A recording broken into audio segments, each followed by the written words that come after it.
Perbedaan energi, pusaka sepuh dan kemardikan.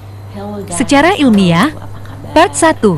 Nah, Energi murni dari kemarin bahan. kan aku sempat live ya. Ada yang tanya nih, perbedaan energi dari pusaka kamardikan dan sepuh itu apa? Gitu kan.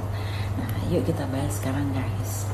Jadi ini menurut aku ya, sekali lagi aku disclaimer bahwa aku bisa salah ya. Aku bisa salah. Apa yang aku ucapkan sekarang ini atas apa yang aku tahu untuk saat ini. Ada kemungkinan ketika suatu saat nanti, ketika aku menjawab pertanyaan sama, jawabanku bisa beda. Ya, ini aku disclaimer dulu. Dan aku belum tentu benar, ya kan? Aku belum tentu benar guys. Oh. Yuk aku jelasin yuk. Jadi perbedaan antara pusaka sepuh dan kamardikan secara energi. Nah, sebelum itu ini aku jelaskan ya guys, bahwa energi yang bisa masuk ke benda itu ada dua bagi ini aku klasifikasikan jadi dua, aku bagi menjadi dua.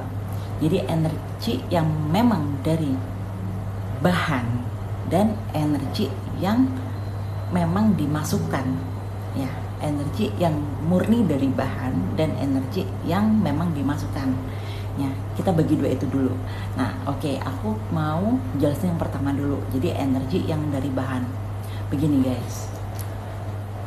Pertama untuk pusaka sepuh ya, menurutku ya, pusaka sepuh itu bahan-bahan yang dipakai itu masih minim sekali terkontaminasi sama limbah dan polusi, jadi lebih murni ya. Secara energi dia lebih murni karena minim sekali terhadap kontaminasi polusi atau limbah gitu. Jadi benar-benar lebih murni daripada yang kamardikan ya kan.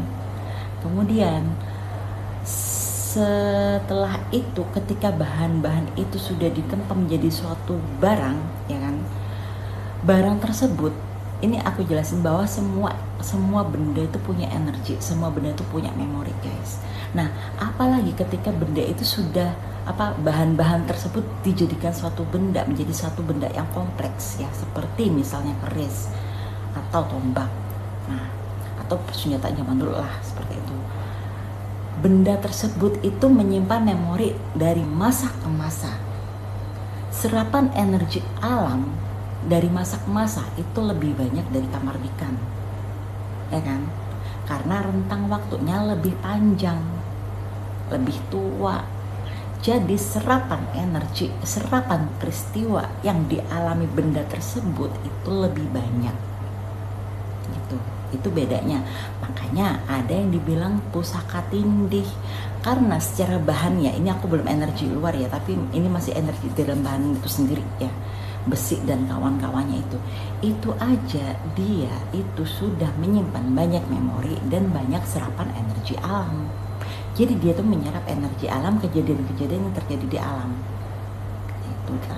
Itu tadi guys, makanya bisa disebut pusaka tindih. Karena apa? Karena datanya yang di dalam benda itu lebih banyak daripada kamardikan. Udah ya, jelas ya. Ini energi yang bawaan benda tersebut. Apalagi yang ada kayak batu meteorit lah atau apalah, itu bener-bener murni.